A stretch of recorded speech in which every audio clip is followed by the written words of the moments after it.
बहुत समय पहले हरियापुर नाम के एक छोटे से गांव में अर्जुन नाम का एक मेहनती और ईमानदार लड़का रहता था। वह अपनी बूढ़ी माँ के साथ एक छोटी सी झोपड़ी में रहता था। उनके पास ज्यादा धन नहीं था, लेकिन वे हमेशा खुश रहते थे। एक दिन अर्जुन जंगल में लकड़ियाँ काटने गया। वहाँ उसने देखा कि एक घायल चिड़िया जमीन पर पड़ी है। अर्जुन ने प्यार से उसे उठाया, पानी पिलाया और उसके पंख पर पट्टी बांध ली। कुछ देर बाद चिड़िया उड़ने लगी। उड़ते उड़ते वह सुनहरी रोशनी में बदल गई और एक परी बन गई। परी मुस्कुराकर बोली, अर्जुन, तुमने बिना किसी लालच के मेरी मदद की है। मैं तुम्हें एक जादुई बीज देती हूँ।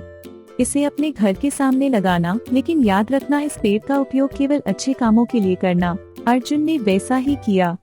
अगले ही दिन बीज से एक सुंदर पेड़ उगाया। उसकी शाखाओं पर चमकते हुए सुनहरे पत्ते थे। हर सुबह उस पेड़ पर एक सोने का फल उगता था। अर्जुन उस फल को बेचता और मिले पैसों से अपनी माँ की सेवा करता, गरीबों की मदद करता और गांव के बच्चों के लिए किताबें खरीदता। धीरे धीरे पूरे गांव में खुशहाली आ गई। उसी गांव में एक लालची जमींदार भी रहता था। जब उसे जादुई पेड़ के बारे में पता चला तो उसने सोचा, अगर यह पेड़ मेरा हो जाए तो मैं दुनिया का सबसे अमीर आदमी बन जाऊंगा। एक रात वह चुपके से अर्जुन के घर पहुंचा और पेड़ को उखाड़ने लगा।